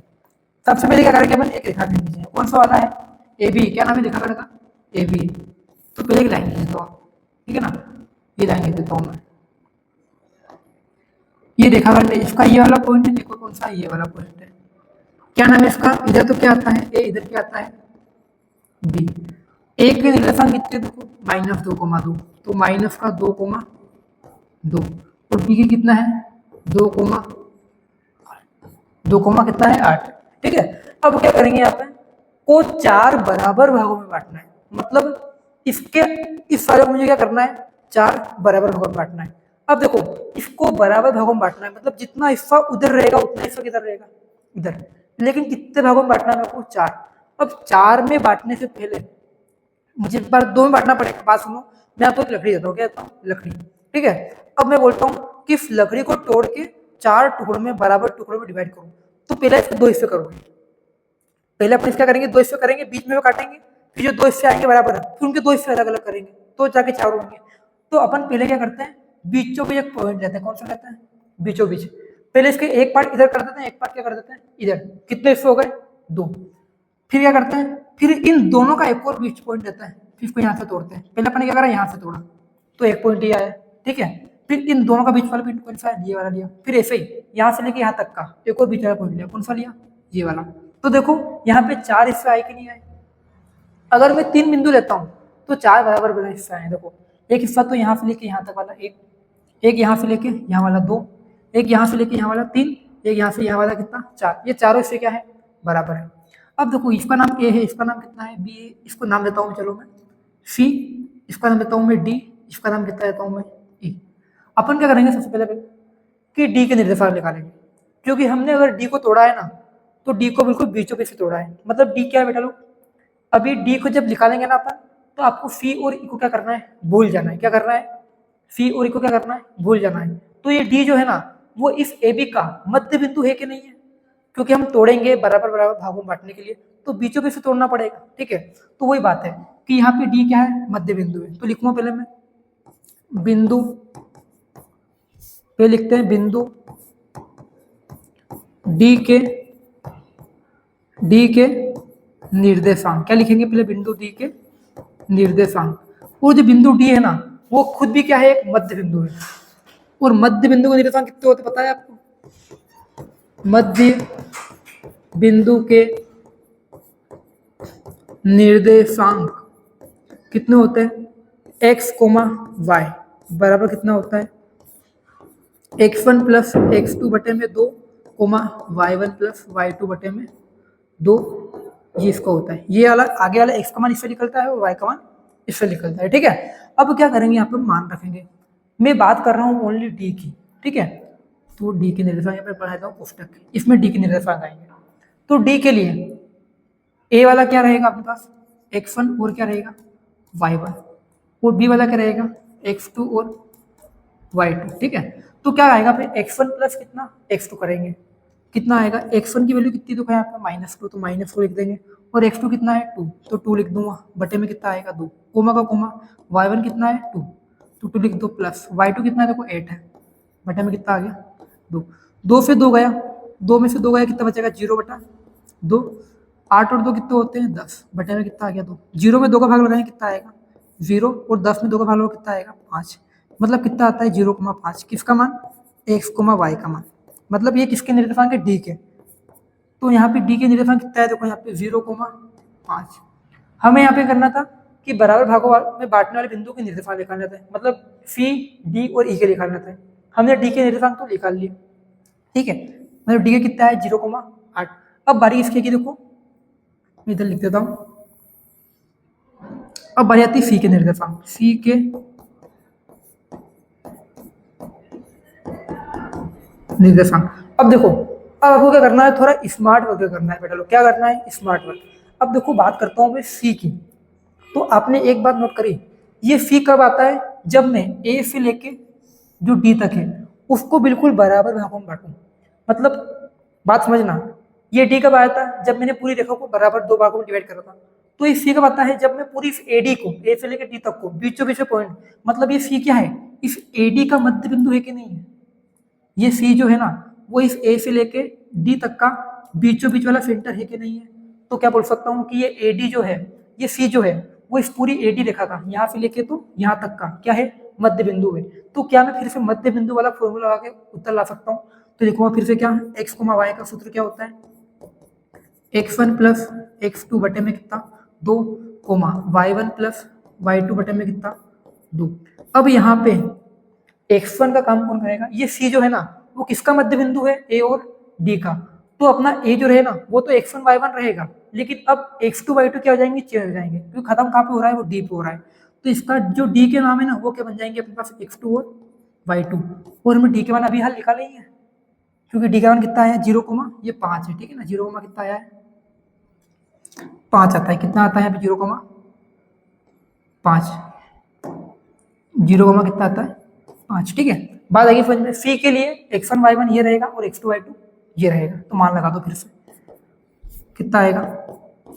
x1 प्लस x2, x1 कितना -2 रहेगा, x2 कितना है 0, तो 0 लिख दो, बटे में कितना 2, कोमा y1 कितना रहेगा 2 प्लस y2 कितना रहेगा 5, बटे में 2 आ गया, -2 में 0 जगह कितना आएगा, -2 बटे कितना 2, 5 और 2 कितने होते हैं 7 बटे 2, 2 से 2 गया कितना बचेगा -1, 7 बटे 2 कितना होगा 7 बटे 2, कटेगा नहीं तो मतलब क्या है बेटा लोग यहाँ पे हमारे पास सी के निरंतर कितना आते हैं -1, 7 बटे 2, किसके लिए है सी के लिए, तो लिख दो सी x, y, मतलब सी वाला जो है इसके निरंतर कितना आते हैं हमारे पास -1, 7 बटे कितना 2। बात आई कि नहीं समझ में आपको। डी के लिए क्या आया, ये डी वाला जो था वो इस पूरे ए बी का मध्य बिंदु था, तो मध्य बिंदु से निकाल लिया, और जो सी वाला है वो इस ए डी का मध्य बिंदु है, तो इसको मैंने मध्य बिंदु से निकाला। अब बात करते हैं ई की, तो देखो आप जरा कि जो ई जो है ना वो ई बी क्या है बेटा लोग, मध्य बिंदु है, इसके लिए ए बी के लिए नहीं है, लेकिन अगर बात करता हूँ मैं डी से लेके बी तक की, तो ये डी बी का मध्य बिंदु है कि नहीं है, क्योंकि ये चारों खाने क्या है बराबर है, तो जितना खाना ये रहेगा उतना ही खाना कौन सा रहेगा ये। अब अनुपात बराबर है तो मतलब क्या है मध्य बिंदु, मतलब जितना हिस्सा इधर है उतना हिस्सा इधर है, मतलब बीच वाला पॉइंट है, और बीच वाला पॉइंट है मतलब कौन सा होता है मध्य बिंदु। बात करता हूँ मैं, लिखता हूँ ई के निर्देशांक, किसके ई के निर्देशांक, फिर से कौन सा सूत्र लगाऊंगा मध्य बिंदु वाला, क्या होता है x, y बराबर x1 प्लस x2 बटे में कितना 2, y1 प्लस y2 बटे में कितना 2। ठीक है, अब क्या करेंगे बेटा लोग, नाम लिख देंगे फिर से। यहाँ पे x1 शुरू कहाँ से हो रहा है d से, तो जो d रहेगा ना वो चेंज हो जाएगा, किसमें चेंज हो जाएगा, देखो यहाँ पे ये d जो है ना, देखो यहाँ पे ये d में किसमें हो जाएगा x1 और y1 में, क्यों, क्योंकि ये e जो है ना d और b का क्या है मध्य बिंदु है, तो आगे वाला x1 y1 लेते हैं, तो मैंने d के नाम क्या दे दिया x1 और y1, तो x1 कितना आएगा यहाँ पे 0, क्योंकि आगे वाला 0 है। x2 देखते हैं यहाँ पे कितना है 2, तो 0 प्लस 2 बटे में कितना आ गया 2, y1 प्लस y2 कितना रहेगा 5 प्लस y2 कितना है देखो 8 बटे में कितना आ गया 2, 0 और 2 कितने होते हैं 2 बटे 2, 8 और 5 कितने होंगे 13, तो 13 बटे 2, 2 से 2 घटा कितना बचा 1, तो यहाँ पे कितना आया 13 बटे, मतलब क्या आया कि x, y किसके निर्देशांक थे ये ई के, तो ई के मान कितने आते हैं 1, 13 बटे 2, लिख दो यहाँ पे 1, 13 बटे 2। मतलब हमने क्या करा, डी के, सी के और ई के तीनों के निर्देशांक निकाल लिए। ये कौन से पॉइंट है, इस पूरे रेखाखंड ए बी को 4 बराबर भागों में बांटने वाले बिंदु के क्या है निर्देशांक है। तो बच्चों अब बारी आती है हमारे पास क्वेश्चन नंबर 10 की। देखो क्वेश्चन नंबर 10 क्या बोलता है कि एक समचतुर्भुज का क्षेत्रफल ज्ञात कीजिए जिसके शीर्ष इस प्रकार है क्रम में 3, 4, 4, 5 दिए हुए लिख रहे होंगे 1, 2, 3 और ये 4 प्रकार के क्या है शीर्ष है। संकेत क्या दिया है कि समचतुर्भुज का क्षेत्रफल हमें क्या निकालना है 1/2 उसके विकर्णों का गुणनफल, मतलब जो क्षेत्रफल लगाएंगे ना अपन उसका फॉर्मूला दिया है कि आपको फॉर्मूला ये वाला यूज में देना है।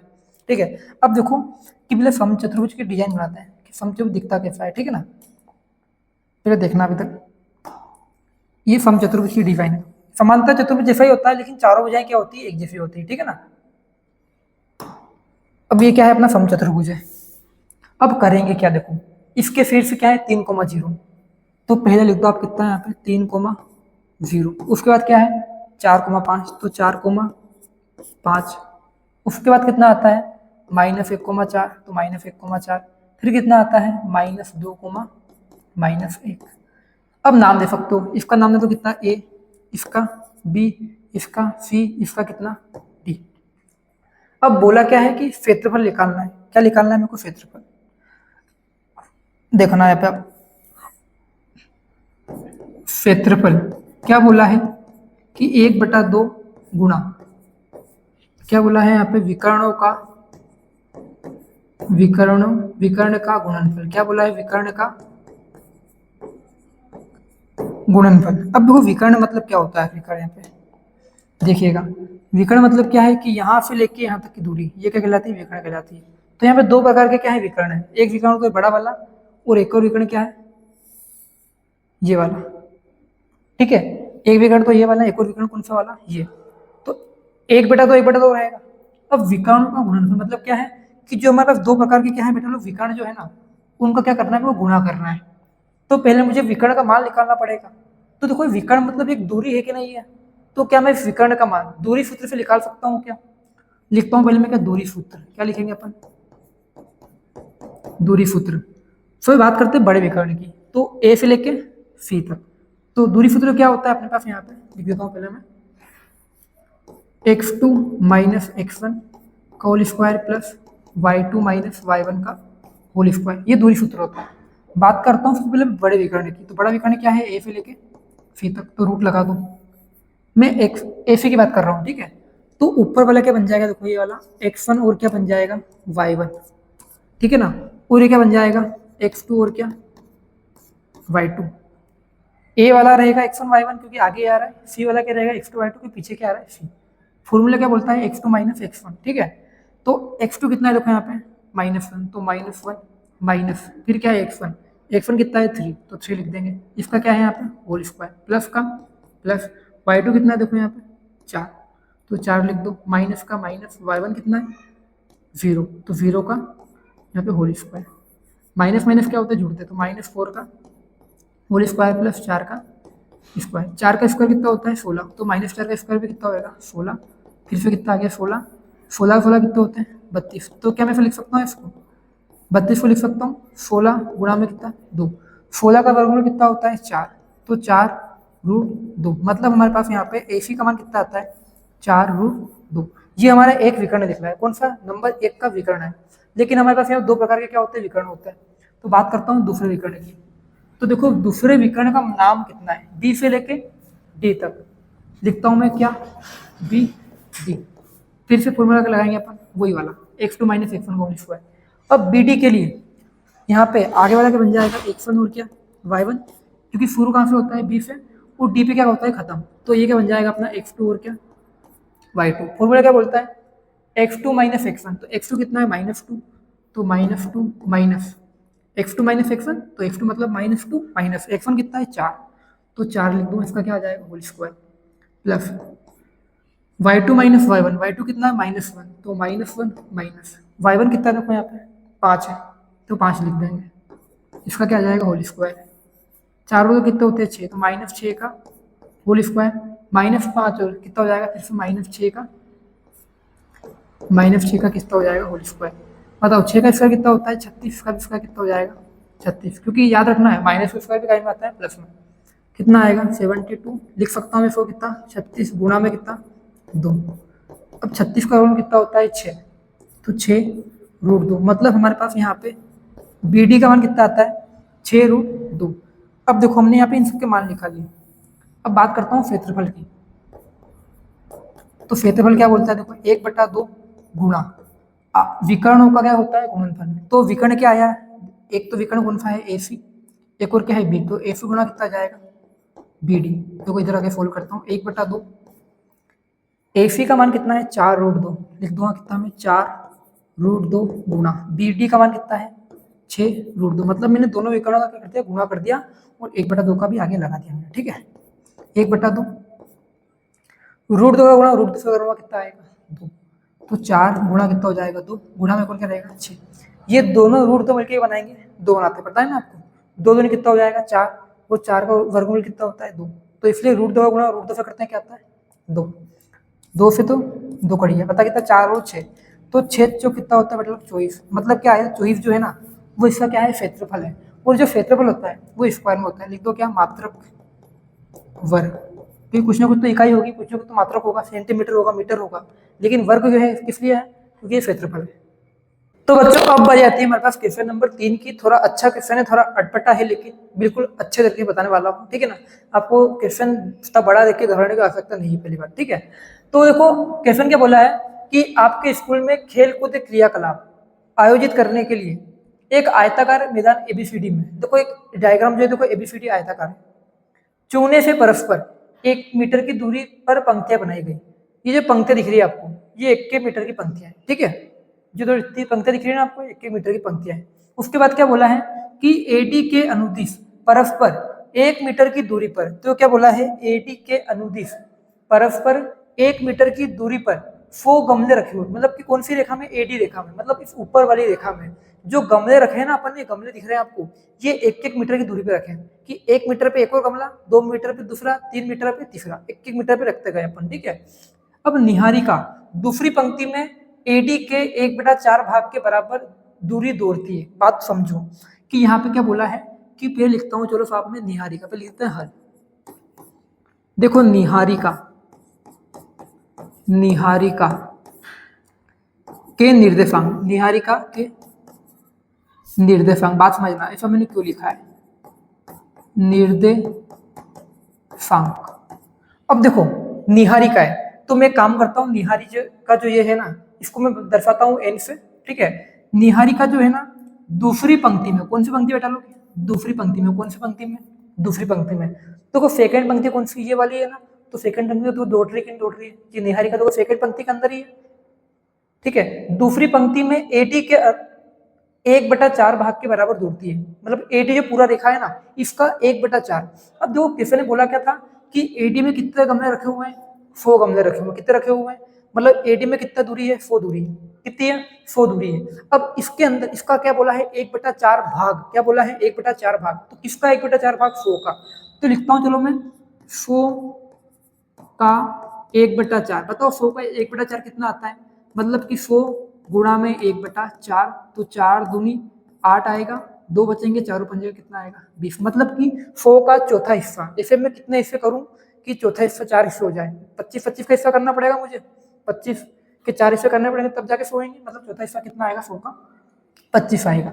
अब बात को समझो कि अगर मुझे निहारिका के निर्देशांक निकालना है तो निहारिका की स्प्रिंग किससे स्टार्ट होती है, एन से, तो मैं इसका निर्देशांक किससे दर्शाता हूँ, एन से। अब जो एन के निर्देशांक हो गए मैं इसका नाम देता हूँ x1 और के बेटा लोग y1, क्या नाम दूंगा, x1 और y1। तो मुझे बात बताना कि यहाँ पे x1, तो x1 जो है पता होना चाहिए आपको, जो ग्राफ होता है ना उसमें ये वाला अक्ष कौन सा रहता है, x होता है, जो इधर जाता है वो कौन सा होता है x, और जो ऊपर जाता है वो कौन सा होता है y। तो इधर वाला क्या है x है और इधर वाला क्या है y है। तो देखो x में वह कौन से नंबर की पंक्ति में दौड़ रही है, दूसरे नंबर की पंक्ति में, मतलब कि यहाँ पे x का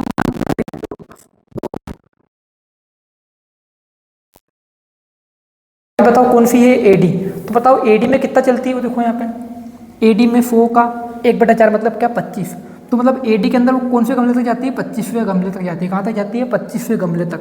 तो वाई के निर्देशांक कितना है बेटा लोग यहाँ पे 25, ध्यान रखना है एक्स के 25 नहीं आएंगे। बात समझ में आई कि नहीं है आपको कि इधर दूसरी पंक्ति में दौड़ रही है, मतलब एक्स का निर्देशांक 2 है और ऊपर मतलब क्या है 25, तो कौन में आएगा वो वाई का मान 25 आ जाएगा, ठीक है। ये निहारिका के निर्देशांक का गए। ऐसे ही बात करता हूँ फिर मैं कि अब आती प्रीति। देखो फिर से एक तो पहले निहारिका आई, फिर कौन आया, प्रीति आई। अब हमें लड़कों से क्या है दुश्मनी क्वेश्चन वालों की, कि हर बार लड़कियों का नाम देते हैं। देखो इसके अंदर कभी हमारा नाम भी लिख के देख लो, ठीक है। अरे चाहो तो तुम्हारा नाम मत लिखो, मेरा नाम लिख दो आदित्य, हर बार लड़कियों के नाम लिखते देखो कुछ भी नहीं, शिकायत करेंगे हम भी। देखो ठीक है, अब देखते हैं कि प्रीति 8वीं पंक्ति में, देखो प्रीति जो है वो 8वीं पंक्ति में दिख रही है कि दिख रही है, तो प्रीति को मैं किससे प्रेजेंट करूँगा, पी से। अब प्रीति 8वीं पंक्ति में एडी के 1/5, तो एडी कितना है टोटल 4 है, कितना है 4 है। तो लिखता हूँ चलो मैं प्रीति के लिए निर्देशांक, प्रीति के लिए, ठीक है। अब बताओ प्रीति में टोटल कितना होता है, 100 का 1/5 कितना है बेटा लोग, 100 का मतलब 100 गुणा में 1/5 कितना आता है, 5 दूनी 10, 0 का 0 मतलब कितना आएगा 20। अगर मैं इसके निर्देशांक की बात करता हूँ तो किससे दर्शाऊंगा, पी से, और नाम देता हूँ मैं x2 और कितना y2। तो यहाँ पे x2 का मान, तो x अक्ष में कौन सा होता है नीचे वाला, तो कौन सी पंक्ति में है, 8वीं पंक्ति में। तो प्रीति में x2 का मान कितना आएगा 8, और y2 का मान कितना आएगा, देखो ऊपर वाली पंक्ति मतलब ऊपर लाइन में कहाँ तक जा रही है वो 20 तक, क्योंकि 100 का 1/5 भाग क्या होता है 20 होता है, तो 8,20 मतलब x2 का मान 8 और y2 का मान कितना है 20। अब बोला क्या है, और वहाँ एक लाल झंडा गाड़ देती है, ठीक है। अब दोनों झंडों के बीच की दूरी निकालनी, मतलब कि एक झंडा तो हमारे निहारिका ने गाड़ा और एक और किसने गाड़ा, प्रीति ने। अब इन दोनों झंडों के बीच की मुझे क्या निकालनी है, दूरी निकालनी है। मतलब क्या है, ये निहारिका है एन है और ये कौन है प्रीति पी। इन दोनों के निर्देशांक मुझे पता चले कौन से आए, निहारिका कितना है 2,25 कितना जाएगा बेटा लोग यहाँ पे 2,25, और इसके कितना है बेटा लोग यहाँ पे 8,20। तो क्या मैं इन दोनों बिंदुओं के मध्य की दूरी निकाल सकता हूँ क्या, कौन से फॉर्मूले से, दूरी सूत्र से। अब दूरी सूत्र देखो क्या बोलता है, दूरी सूत्र क्या होता है, रूट में x2 माइनस x1 का तो whole square plus y2 minus y1 का भी होल स्क्वायर। रूट में देखो यहाँ पे x2 का मान कितना है, देखो यहाँ पे कितना है, देखो चेक करो 8 है, तो 8 माइनस x1 कितना है 2 है, 8 माइनस 2 का होल स्क्वायर, y2 कितना है 20, y1 कितना है 25 का होल स्क्वायर। 8 में से 2 का कितने बचेंगे 6, तो 6 का स्क्वायर, 20 में 25 का कितना 5 का स्क्वायर माइनस 5 का स्क्वायर, ठीक है ना। 6 का स्क्वायर कितना होता है 36 और माइनस 5 का स्क्वायर कितना होता है 25 ही होता है। याद रखना माइनस का स्क्वायर ही प्लस में आता है। 36 और 25 कितना हो जाएगा 61, तो 61 क्या आता है अपने पास यहाँ पे, इसकी दूरी किन के बीच की, निहारिका और प्रीति जो झंडे गाड़े हैं ना उसके बीच की क्या आएगी दूरी। अब आगे भी कुछ बोला है, यदि रश्मि, अब एक और फिर से क्या की लड़की है कि देखो कि अब रश्मि एक और लड़की है को एक नीला झंडा इन दोनों झंडों के मिलाने वाले रेखाखंड पर ठीक आधी दूरी पर गाड़ना हो तो उसे अपना झंडा कहाँ पर गाड़ना होगा। मतलब क्या बोल रहे हैं कि एक तो निहारिका ने झंडा गाड़ा है, एक और किसने गाड़ा है प्रीति ने। अब एक और रश्मि नाम की लड़की आती है, उसे नीले कलर का झंडा यहाँ पे गाड़ना है, तो वो इसके बिल्कुल आधी दूरी पर, मतलब क्या है बीचों बीच। आधा मतलब क्या होता है इधर का भी हिस्सा और इधर का हिस्सा भी क्या होना चाहिए बराबर होना चाहिए, मतलब बिल्कुल बीचों बीच सेंटर मान लो यहाँ पे आ रहा है। कहाँ पे आ रहा है मध्य, मतलब कौन सा वाला बिंदु मध्य वाला। तो इसे किस पॉइंट पे गाड़े झंडे को कि बिल्कुल मध्य में आए, ठीक है। तो अपन क्या करेंगे मध्य बिंदु का निर्देशांक निकालेंगे। अब मैंने मध्य बिंदु का निर्देशांक निकालने के लिए फॉर्मूला बताया था बेसिक में, याद है ना। तो ये काम करता हूँ पहले तो इसको मैं मिटा देता हूँ थोड़ा सा। अब देखो आपने अभी क्या देखा है यहाँ पे कि दूरी सूत्र कितना आया रूट में 61 है अपने पास, ठीक है। अब देखिएगा यहाँ पे ऐड कर देते इसको पहले अपन। यहाँ पे एक तो कौन था अपने पास निहारिका थी, एक और कौन थी प्रीति। निहारिका के निर्देशांक देखो कितना आए थे यहाँ पे अपने पास 2,25 और प्रीति के कितना आए थे 8,20। तो 2,25 और 8, कितना आएगा 20। ये इन दोनों के क्या है बेटा लोग निर्देशांक के। अब क्या बोलता हूँ एक और कौन आती है रश्मि का, ठीक है रश्मि आती है। अब इन दोनों के बीच में आर लिख दिया मैंने क्योंकि रश्मि की स्पेलिंग आर से स्टार्ट होती है। उसके निर्देशांक मानता हूँ मैं कितने हैं x, y, उसके दोनों के बीचों बीच है, ठीक है। तो अब मुझे मध्य बिंदु के निर्देशांक पता है कितने होते हैं, मध्य